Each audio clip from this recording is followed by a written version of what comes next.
Thank you for watching. Subscribe for more kind soul stories. If this story touched your heart, don't forget to subscribe.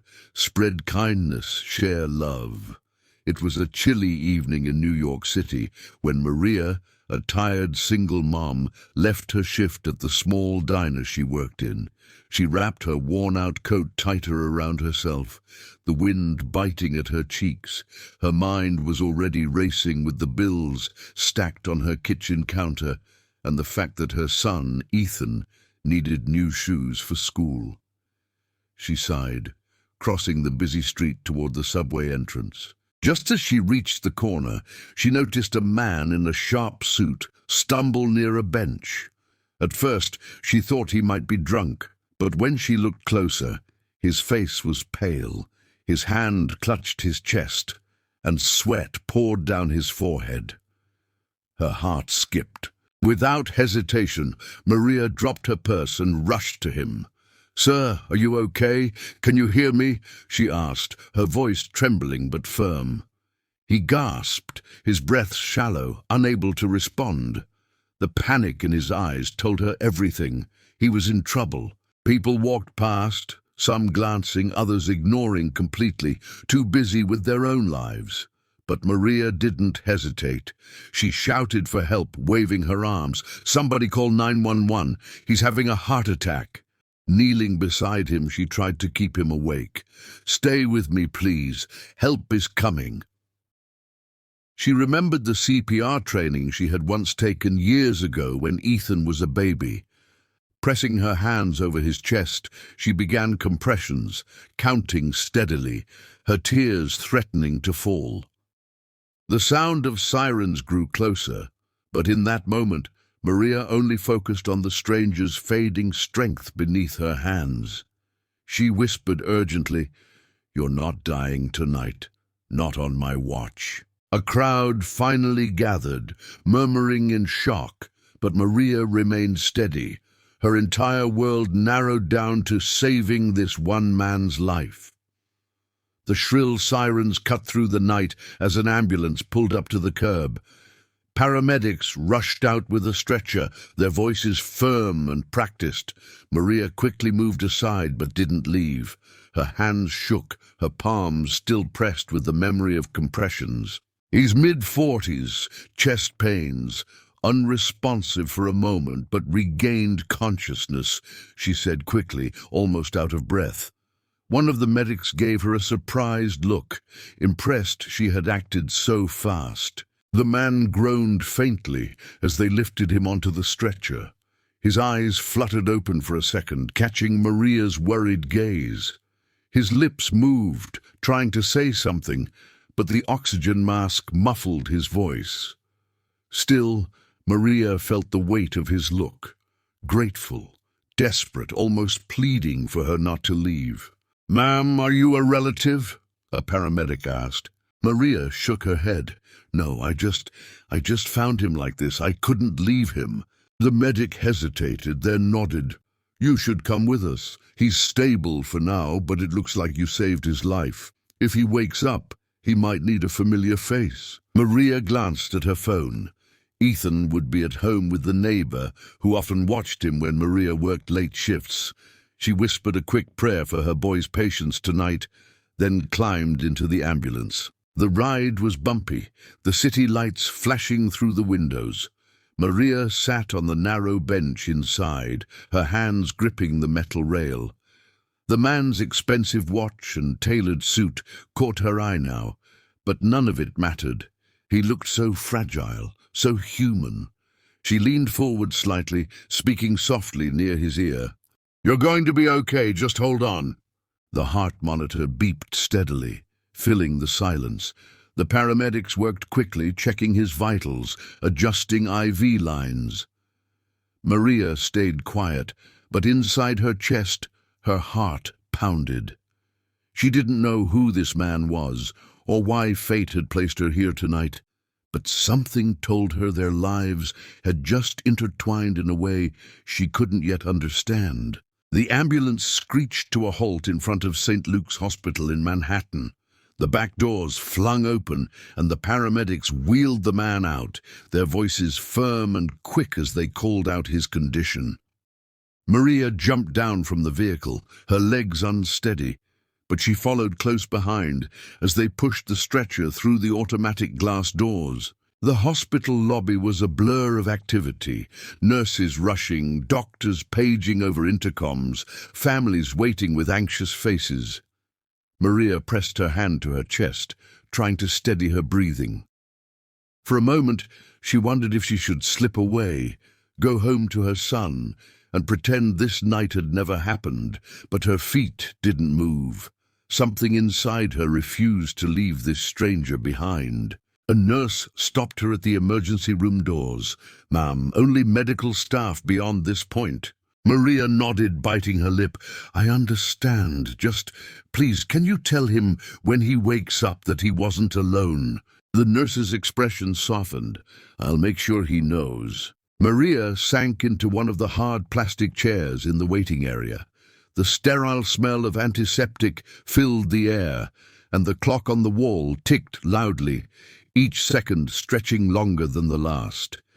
She clasped her hands together and whispered a quiet prayer, not even knowing the man's name but desperately hoping he would survive. Her phone buzzed. It was a message from her neighbor saying Ethan had fallen asleep after asking why his mom wasn't home yet. Relief washed over her, but guilt quickly followed. Still, she couldn't bring herself to leave. Hours passed.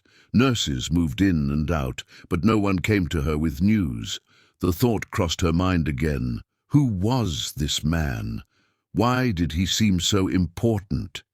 His watch alone looked like it cost more than her yearly rent, but here he was, helpless, brought down by something as fragile as a failing heart. Maria leaned back in the chair, exhaustion tugging at her, but her eyes stayed fixed on the emergency doors. She didn't know why, but she felt like she had been pulled into the beginning of something far bigger than she could understand. The double doors to the emergency ward swung open at last, and a doctor in a white coat stepped out, scanning the waiting area. His eyes landed on Maria. "Ma'am, are you with the patient who was brought in from Midtown?" he asked. Maria rose quickly, smoothing her coat nervously. I'm not family. I found him on the street. I couldn't leave." The doctor's serious expression softened slightly. "Then you should know he's stable now. You may have saved his life with the CPR you performed. If you hadn't acted when you did, the outcome could have been very different." Relief washed over Maria, so strong her knees almost buckled. She sat back down, whispering a shaky, "Thank God." Before she could gather her thoughts, the click of heels echoed across the floor. A sharply dressed woman, with a leather folder in hand, hurried toward the doctor. Her presence demanded attention. The tailored suit, diamond earrings, and the air of authority she carried. "Where is Mr. Lawson? How is he?" the woman asked, her voice urgent. Maria's head tilted slightly. "Mr. Lawson?" The doctor gestured calmly. "He's stable, Ms. Green. You can see him soon." The woman exhaled with relief, then noticed Maria standing quietly nearby. Her eyes narrowed, assessing. "And you are?" Maria hesitated, suddenly feeling out of place in her thrift store coat and scuffed shoes. "Just someone who helped. He collapsed on the street, and I called for help." The woman studied her for a long moment, then gave a clipped nod. "Well, thank you. You don't know who you saved tonight." Maria frowned, confusion knitting her brows. Who is he?" The woman's tone lowered, almost reverent. "That man is Daniel Lawson, CEO of Lawson Enterprises." Maria's heart skipped. She had seen the Lawson name before, on towering office buildings, real estate signs, even on news channels when they spoke of billion-dollar deals. She looked back toward the emergency doors, stunned. The stranger whose life she had fought so hard to save was not just a man in a suit. He was one of the most powerful businessmen in New York. Her mind spun. A millionaire CEO. And I was on the street doing chest compressions to keep him alive. The steady beep of machines filled the hospital room as Maria stepped inside, guided by a nurse. The air smelled faintly of antiseptic, but the tension from earlier had softened into quiet calm. Daniel Lawson lay propped up against crisp white pillows, pale but awake. The oxygen mask had been removed, replaced by an IV in his arm and heart monitors clipped to his chest. His usually sharp, commanding presence, known to the world through headlines and boardrooms, was stripped away, leaving him looking strangely vulnerable. His eyes fluttered open, hazy at first, then sharpening as they landed on Maria. For a moment, silence hung between them, broken only by the rhythmic beep of the monitor. "You—" His voice was rough, strained. "You're the woman from the street." Maria's fingers tightened around the strap of her purse. She gave a small, nervous nod. "Yes, I was there when you collapsed. I couldn't just walk away." Daniel studied her quietly, his gaze lingering with something more than gratitude. He took a slow breath, as if testing the strength of his lungs. "They told me. You saved my life." Maria shook her head quickly, embarrassed. "The paramedics did the real work. I just did what I could until they came." But Daniel didn't look convinced. His lips curved faintly, more a ghost of a smile than anything else. "What you did was more than most people would have done. You stayed." His voice dropped, softer now. "That means something." Maria swallowed hard, unsure how to respond. Up close, he was even more intimidating than she'd realized, his features chiseled, his presence undeniable, even weakened as he was. But his eyes, a deep shade of grey-blue, held a tired kindness she hadn't expected from a man of his stature. A knock at the door interrupted the moment. Miss Green, the sharp woman from earlier, peeked in. "Mr. Lawson, you should be resting. We'll handle everything else." Her gaze flicked toward Maria, cool and assessing, as if she didn't quite approve of her being there. But Daniel raised a hand slightly, his tone steady. "She stays, at least for a moment." Maria froze, surprised, as his words hung in the air. For reasons she couldn't explain, her chest warmed. She had planned to slip away unnoticed, to let this night fade into memory. But now, under his watchful gaze, she sensed that leaving would not be so simple. Maria shifted uneasily in the chair by his bedside, the sterile white walls pressing in on her. She had meant to say goodbye and quietly slip back to her world, but Daniel's eyes held her in place. "Tell me about you," he said, his voice still hoarse but firm. "You stayed when you didn't have to. Why?" Maria looked down at her hands, fidgeting with the frayed edge of her sleeve. I couldn't just walk away. My mom raised me to always help if someone's in trouble." She hesitated, then added softly, "Besides, I know what it's like to feel alone." Daniel's gaze deepened. "You're not married?" A shadow passed over her face. She shook her head. "No, it's just me and my son.